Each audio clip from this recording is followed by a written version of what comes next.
Hello guys, कैसे हैं आप लोग।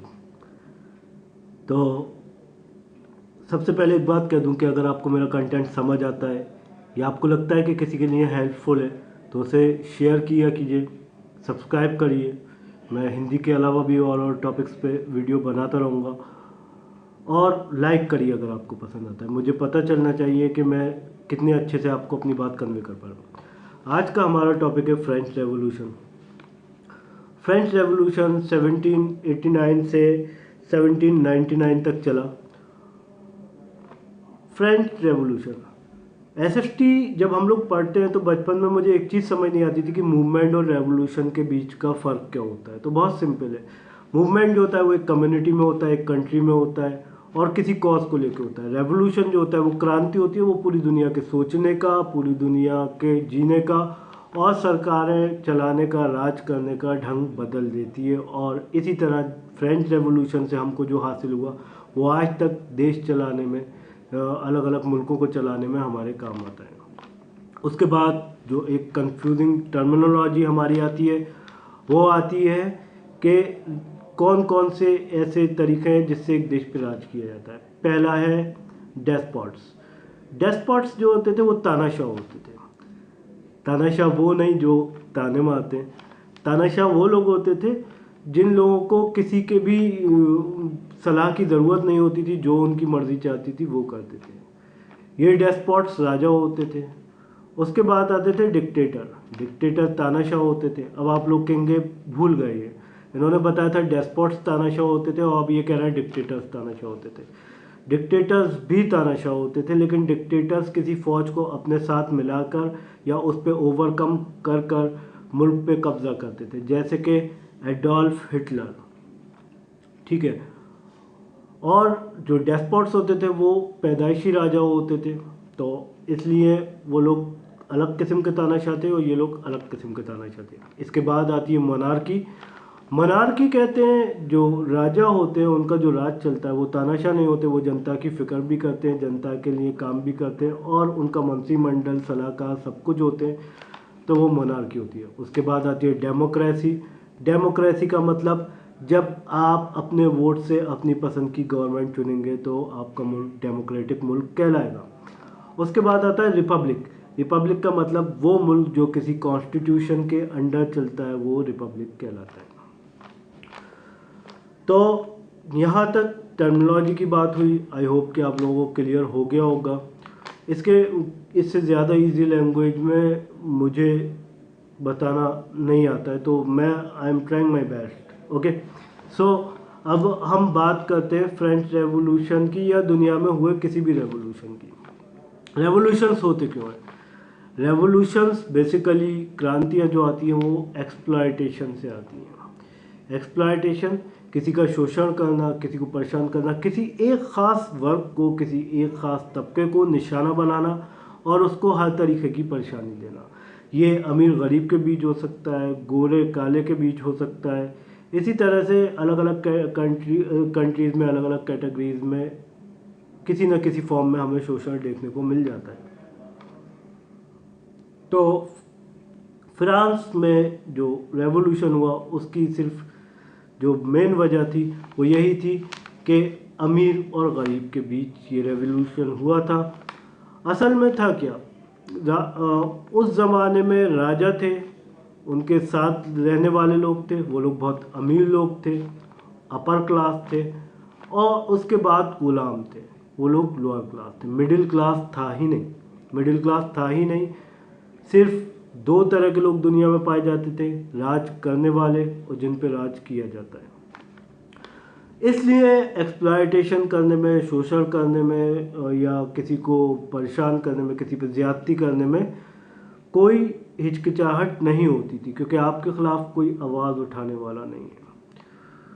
तो अब लोग हम बात करते हैं फ्रेंच रेवोल्यूशन की। तो कोई भी चीज़, कोई भी रेवोल्यूशन, कोई भी मूवमेंट एकदम शुरू नहीं होता है, इसको शुरू होने में टाइम लगता है। इसी तरह फ्रेंच रेवोल्यूशन का बैकग्राउंड हम समझेंगे।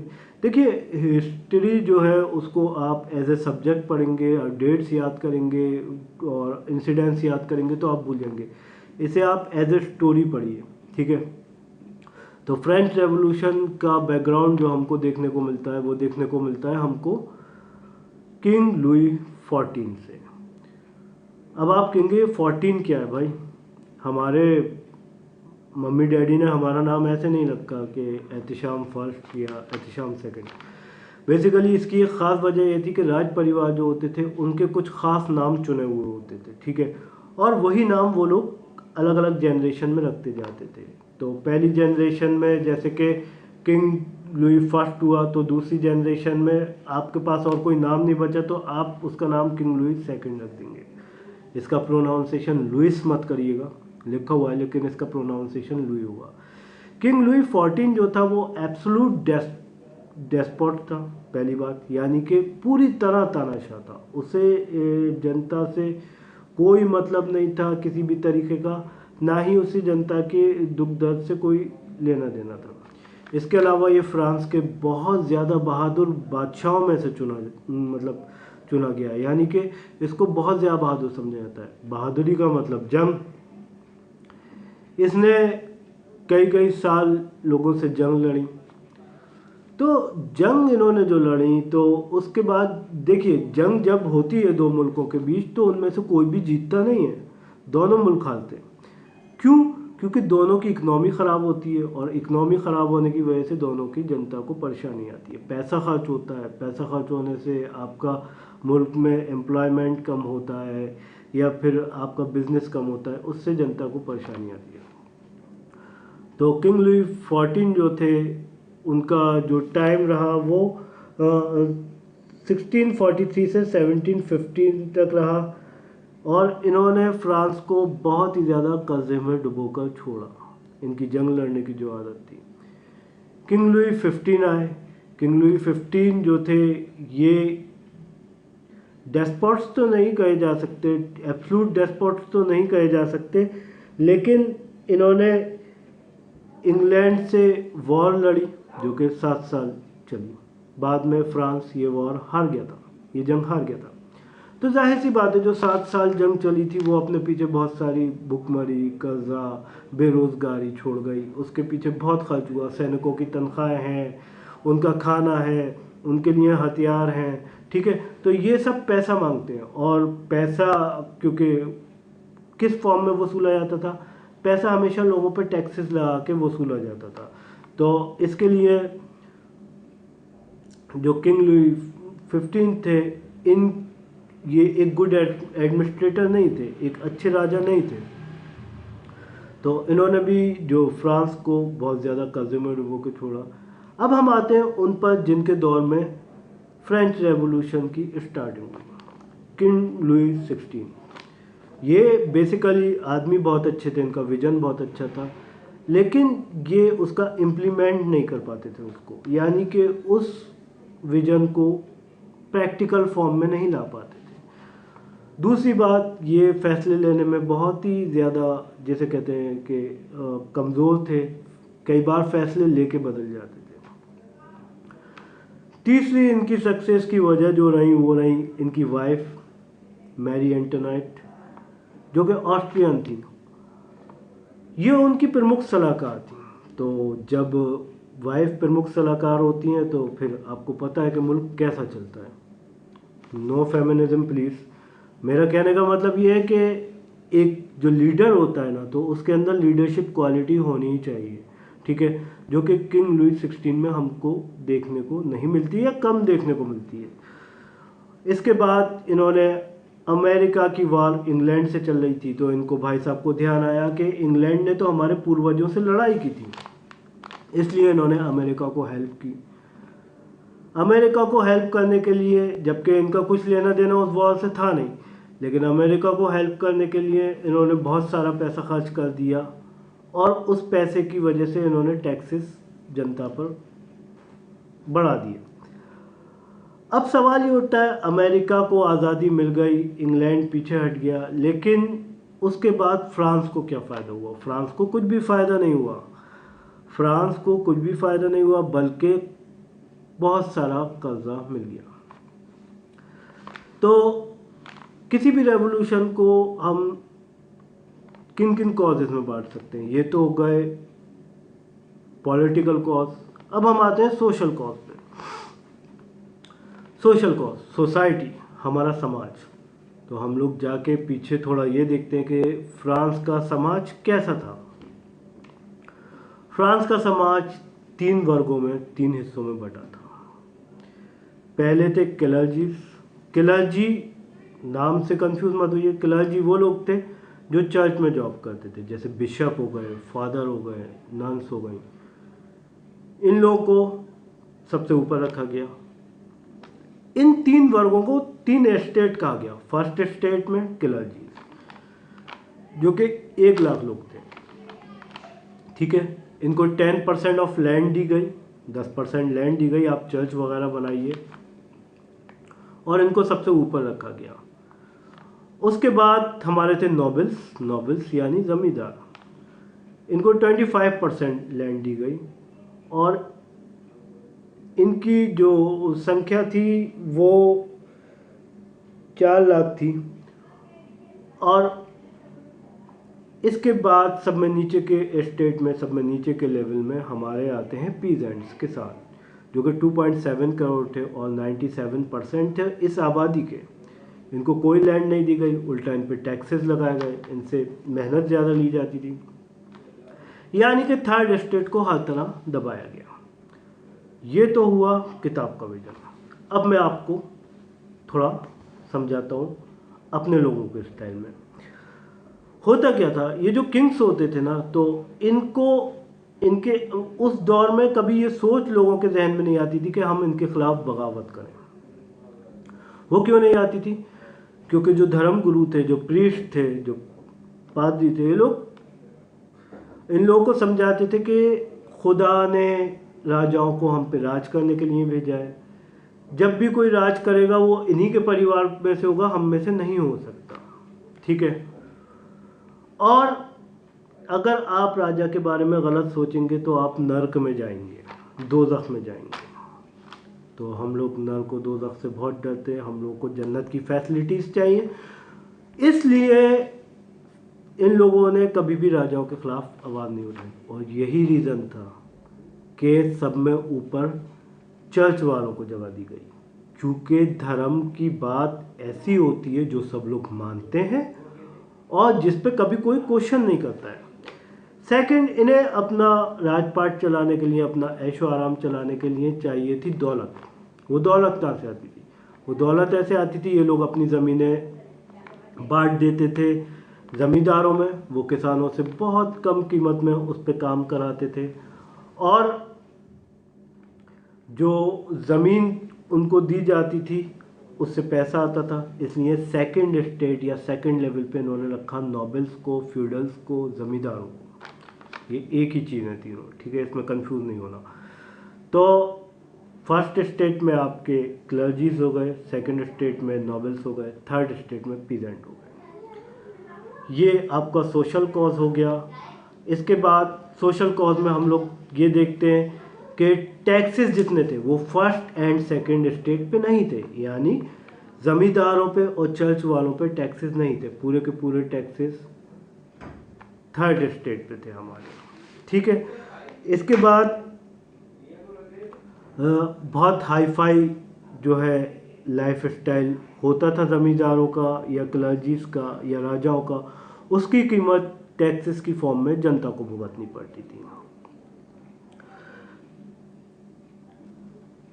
इसके साथ साथ एक चीज़ और हो रही थी, वो हो रही थी फ्रांस में एनलाइटनमेंट हो रहा था। एनलाइटनमेंट का मतलब जब आप अपने मुल्क से बाहर निकलते हैं, दूसरे मुल्कों का निज़ाम देखते हैं, तो आपके अंदर एक जिसे कहते हैं एक अलग फॉर्म ऑफ एजुकेशन आती है। आपको लगता है कि जो है हमारे मुल्क से बेहतर यहाँ के लोग मुल्क चला रहे हैं। तो जो लोग बाहर रहते थे, क्योंकि जो थर्ड स्टेट था उसमें लॉयर्स भी थे, उसमें क्या कहते हैं आर्टिस्ट भी थे, तो कुछ एजुकेटेड लोग भी थे। तो ये लोग बाहर के बारे में जान के एनलाइटेंड हो रहे थे, यानी ज्ञान से प्रकाश में हो रहे थे। एक तरीके से ये समझ सकते हैं हम एनलाइटेंड को। इल्म की जो रोशनी थी वो इन्हें रोशन कर रही थी और इनके ख्यालात को थोड़ा मॉडर्न कर रही थी। तो इन्हें लगता था कि राजाओं पर सवाल उठाना चाहिए। तो इस क्लास को हम लोग बोर्गिस कहते हैं। फ्रेंच, जो मेरा प्रोनाउंसिएशन है वो गलत हो सकता है क्योंकि फ्रेंच मुझे इतनी आती नहीं, इतनी नहीं, कितनी भी नहीं आती है, ठीक है। तो ये लोग जो है ये बोर्गिस कहलाते हैं और इन लोगों ने ही फ्रेंच रेवोल्यूशन की जो नींव थी वो रखी थी। अब इसके बाद हम लोग आते हैं इकोनॉमिक कॉज पे, ठीक है। इकोनॉमिक कॉज बहुत कॉमन सेंस आप लगाएं, साल दर साल पॉपुलेशन बढ़ रही थी, फ्रांस पे कर्जा भी बढ़ रहा था। उसके अलावा एक चीज़ ये हो रही थी कि सर्दी बहुत पड़ती थी वहाँ, उसकी वजह से फसल मारी जाती थी। फसल मारी जाती थी तो आपका फूड का जो प्राइस है वो ऊपर जाता था। जैसे बिल्कुल आज हम लोग देख रहे हैं कि आज हमारे पास अवेलेबल सप्लाईज नहीं है खाने की, तो हमारा जो खाने का प्राइस है वो ऊपर जा रहा है ना। और ये ऊपर जाने की वजह से गरीब लोग इसे अफोर्ड नहीं कर पाते थे, जिसकी वजह से फेमाइन या भुखमरी फैल जाती थी। लास्ट हमारा आता है, हमने अभी तक social, political, economic cause discuss कर लिए। लास्ट हमारा आता है इंटेलेक्चुअल कॉज। इंटेलेक्चुअल यानी कि बुद्धिजीवी, ऐसे लोग जिनके दिमाग में यह आया कि फ्रांस में जो जुल्म हो रहा है उसके खिलाफ आवाज़ उठाई जानी चाहिए। सबसे मज़े की बात आपको बताऊं कि लोगों को सोचने पे मजबूर इस बात ने किया कि फ्रांस के जो राजा थे वो वर्साइल पैलेस में रहते थे, ठीक है। ये एक महल था और इस महल को बाहर बनवाया गया था जंगलों में, ताकि पब्लिक या लोगों की आवाज़ से राजाओं को परेशानी ना हो। तो आप समझ सकते हैं ऐसे राजा जिनको लोगों की आवाज़ से परेशानी होती है वो किस तरीके का राज करते होंगे या उन्हें लोगों से कितना लगाव रहता होगा। तो ये एक फैक्टर था। इवन उस पर इतना पैसा खर्च किया गया था कि उसके अंदर एक हाउस ऑफ मिरर्स बनाया गया था। अब आप ये देखिए कि ये जो खर्चे थे हाउस ऑफ मिरर बनाना या इतना बड़ा महल बनाना कुछ राजाओं के लिए, ये ऐसा तो था नहीं कि बहुत ज़रूरी था या इसके बगैर राजपाट आपका चलता नहीं, लेकिन क्योंकि जनता का पैसा था और दूसरे के पैसे का दुख होता नहीं है किसी को, है ना। तो इसलिए इन लोगों ने उस पैसे का गलत इस्तेमाल किया, अपने फ़ायदे के लिए उसे यूज़ किया और अपना ऐशो आराम पूरा का पूरा जनता पर डाल दिया। दो चीज़ें होती हैं, एक होती है नेसेसरी, एक होती है एसेसरी। नेसेसरी खाना पानी, जिन चीज़ों की दवा हो गई, ठीक है, आपका इलाज हो गया, दवा दारू नहीं दवा, ठीक है। तो ये जो ज़रूरतें होती हैं नेसेसरी में आपकी आती हैं, इसके बगैर आप ज़िंदा नहीं रह सकते। एसेसरीज आपका मोबाइल, केबल। तो ये जो चीज़ें, महल बन रहे थे, मतलब कि कांच के बड़े बड़े कमरे बनाए जा रहे थे, ठीक है। तो ये जो थी ये किसी भी तरीके से नेसेसिटीज़ नहीं थी, ज़रूरतें नहीं थी। तो इस तरह इन लोगों का ऐशो आराम बढ़ता गया और जनता जो है वो कर्ज के बोझ में, टैक्सेस में दबती गई। नए नए तरीके के टैक्सेस लगा दिए जाते थे।